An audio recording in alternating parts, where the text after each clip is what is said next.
Hello दोस्तों, कैसे हैं आप सभी? आशा करता हूँ आप सभी अच्छे होंगे और अपने पढ़ाई में लगे हुए होंगे। जैसा कि आप सब जानते हैं कि यूपी बोर्ड कक्षा 12 की परीक्षाएं फरवरी में शुरू होने वाली हैं। तो सभी बच्चे को यही डाउट आता है कि हम कौन सा क्वेश्चन करें, कौन सा ना करें, कौन सा महत्वपूर्ण क्वेश्चन है।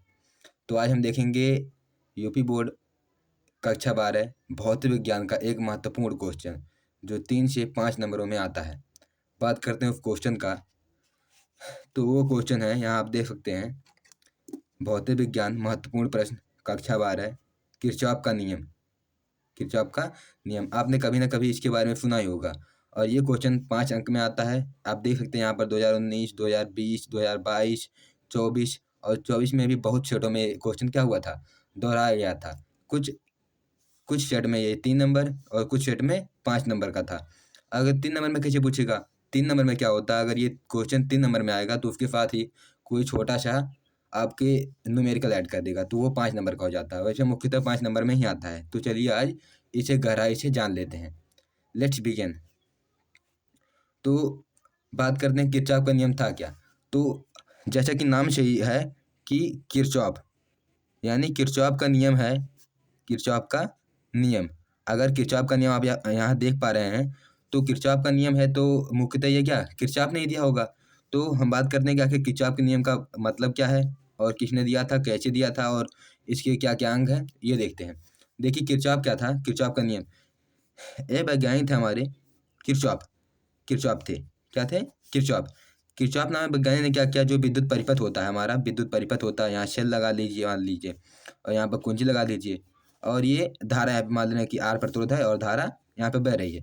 तो हुआ क्या था कि जो किरचॉफ थे, किरचॉफ, इन्होंने क्या किया, इस विद्युत परिपथ का संपूर्ण अध्ययन किया और उन्होंने विद्युत परिपथ में जो जटिल परिपथ होते हैं, जटिल परिपथ, इनके बारे में अध्ययन किया। तो अध्ययन करके उन्होंने क्या किया, अपने 2 सिद्धांत निकाले, या फिर कह सकते हो अपने 2 नियम याद किए, जिन्हें क्या कहा जाता है, इन्हें ही किरचॉफ का नियम कहा जाता है। अब किरचॉफ का नियम देख लेते हैं कैसे।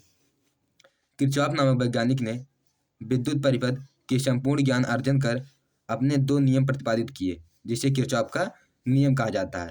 आप देख सकते हैं यहाँ पर 2 नियम, कितने नियम, 2 नियम उन्होंने क्या किया था, दिया हुआ था, और उनकी जो भी 2 नियम हैं वो निम्न प्रकार हैं। तो बात करते हैं, अगर किरचॉफ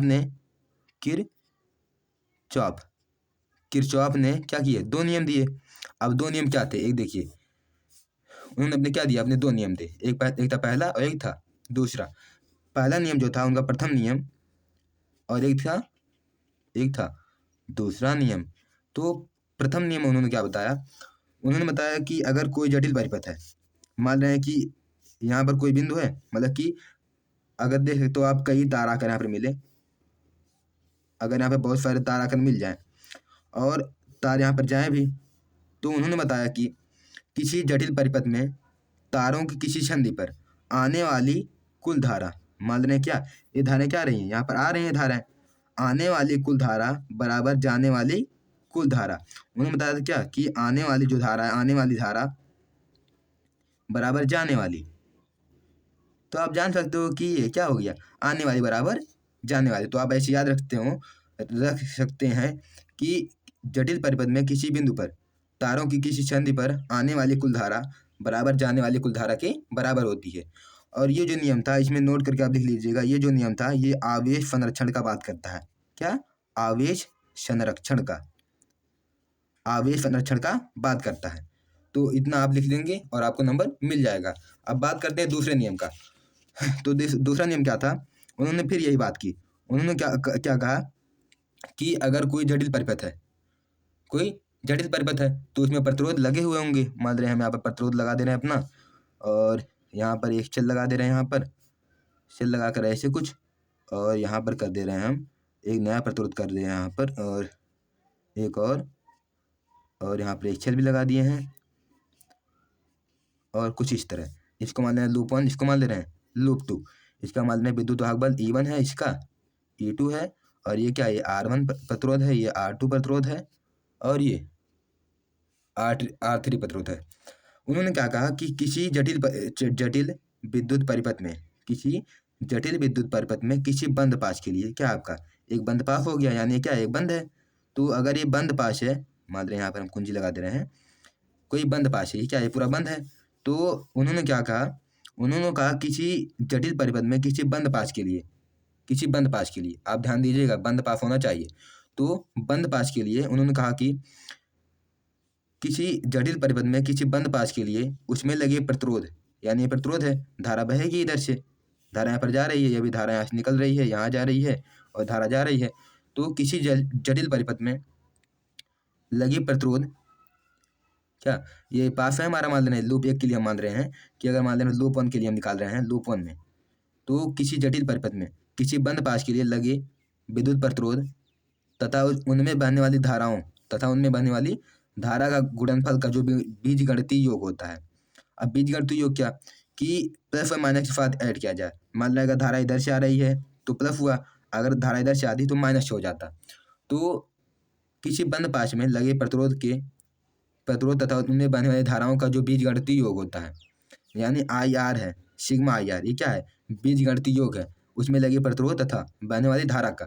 तो लगे प्रतिरोध तथा बहने वाली धारा का जो बीजगणितीय योग होता है उच्च बंद पाश में लगे शेलों के विद्युत वाहक बल की बीजगणितीय योग के बराबर होता है, यानी सिग्मा E। यानी अभी हमने मान लें एक शेल लगाया, यहाँ पर अगर 3 4 5 शेल होते तो कोई दिक्कत नहीं था, आप क्या कर देते, उसका बीजगणितीय योग कर देते, यानी प्लस प्लस अगर जुड़ा है तो प्लस हो जाएगा, माइनस माइनस जुड़ा है तो माइनस हो जाएगा, जो भी है अपना जानकर कर लीजिएगा। मान लीजिए अगर ऐसे जुड़ा हुआ है यहाँ पर ऐसे करके कुछ, और यहाँ पर ऐसे हो जाए, तो देखिए होगा क्या कि एक ये माइनस माइनस जुड़ा हुआ है, अगर मान लीजिए इसका 5 था इसका 3 था, तो ये जो भी होगा ये 2 आ जाएगा, यानी एक प्लस के साथ ये माइनस हो गया। अगर यहाँ पर भी ऐसे कुछ होता, यहाँ इसका ये 5 था ये 3 था, यहाँ पर 2 हो जाएगा। लेकिन अगर इस तरह होता कुछ इस तरह करके, तो क्या होता, प्लस माइनस, तो क्या होता, अगर मान लीजिए 5 होता ये 3 होता, तो 5 3 8 हो जाता, समझे आप। तो आप जान सकते हो किस प्रकार जुड़ता और किस प्रकार घटता है। अगर माइनस माइनस जुड़े हुए हैं तो घट जाएगा, और अगर प्लस माइनस जुड़े हुए हैं तो क्या हो जाएगा, जुड़ जाएगा, समझे। तो क्या हुआ, उन्होंने बताया कि किसी बंद पाश में लगे प्रतिरोध तथा उसमें बहने वाली धारा का बीजगणितीय योग उसमें उस पाश में लगे शेल के विद्युत वाहक बल के बीजगणितीय योग के बराबर होता है। समझ गया आप, प्रथम नियम द्वितीय नियम। अब चलिए इसका हैंड रिटन नोट देख लेते हैं। देखिए प्रथम नियम यानी धारा का नियम, इस नियम को कहा जाता है, इस नियम को धारा का नियम भी कहा जाता है। इस नियमानुसार किसी जटिल परिपथ में, किसी जटिल विद्युत परिपथ में किसी संधि पर आने वाली कुल धारा, मैंने क्या बताया, संधि पर आने वाली कुल धारा जाने वाली कुल धारा के बराबर होता है। हमने क्या बताया था अभी, आने वाली कुल धारा बराबर जाने वाली कुल धारा। तो आप देख सकते हो यहाँ पर यह नियम, और मैंने क्या बताया कि ये जो नियम होता है आवेश संरक्षण का पालन करता है। एक बात और कि ये जो दूसरा नियम था ये कहाँ था, ये हमारे ऊर्जा संरक्षण की बात करता है। ध्यान रखिएगा, कई बार आ चुका है ऊर्जा संरक्षण, 1 नंबर में पूछ लेता है कि ये जो किरचॉफ का दूसरा नियम यानी 5 का नियम है, इसे 5 का नियम भी कहा जाता है। 5 का नियम, ये जो दूसरा नियम होता है ये किस सिद्धांत पर कार्य करता है, तो ये ऊर्जा संरक्षण के सिद्धांत पे कार्य करता है। चलिए देख लेते हैं।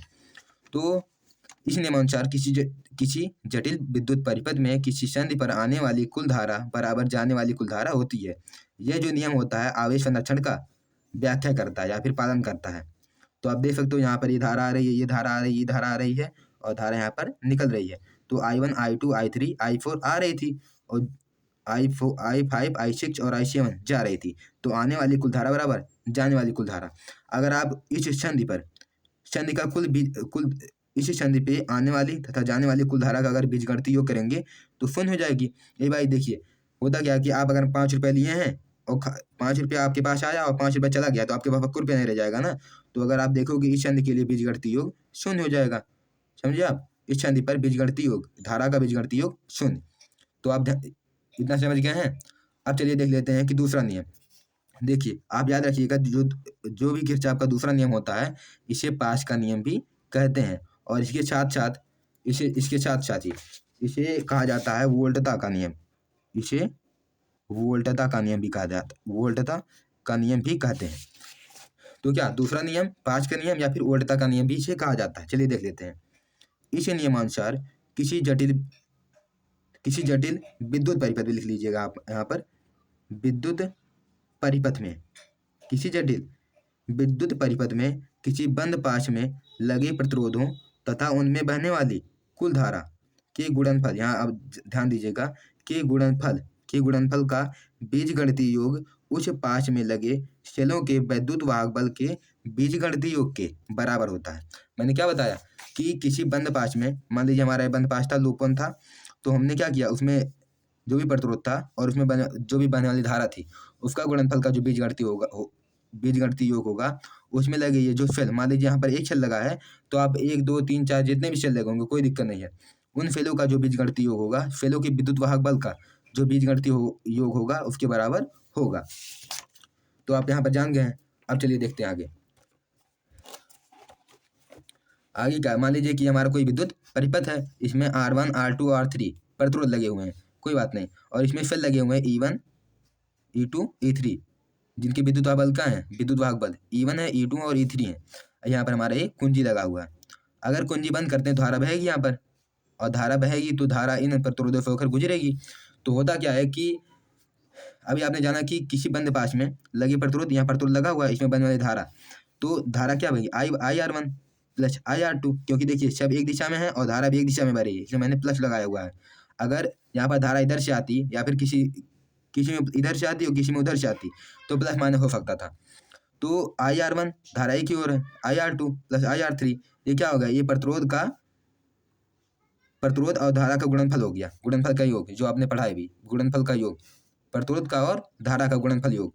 तो IR1 IR2 और IR3 बराबर किसके, मैंने बताया कि जो पास में लगे शेल हैं, यानी शेल के जो विद्युत वाहक बल होते हैं उनके पूरे योग के बराबर होगा, किसके, बीजगणितीय योग के बराबर होगा।